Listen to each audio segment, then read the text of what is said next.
I just finished recording, goddammit! Oh, let me guess. It's the crappy Donna voice, huh? A civil law authority Yep, has issued I caught it. thunderstorm warning for the following counties / areas.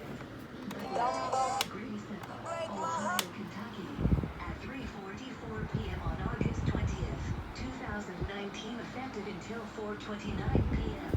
The National Weather Service in Louisville has issued a severe thunderstorm warning for Blair County in south central Kentucky, southwestern Grayson County in central Kentucky, Ohio County in central Kentucky, until 4:15 p.m. CDT. What? At 3:43 p.m. CDT, the severe thunderstorm is located over Hartford and is nearly stationary. Hazard: 60 miles per hour wind gusts. Source: radar indicated.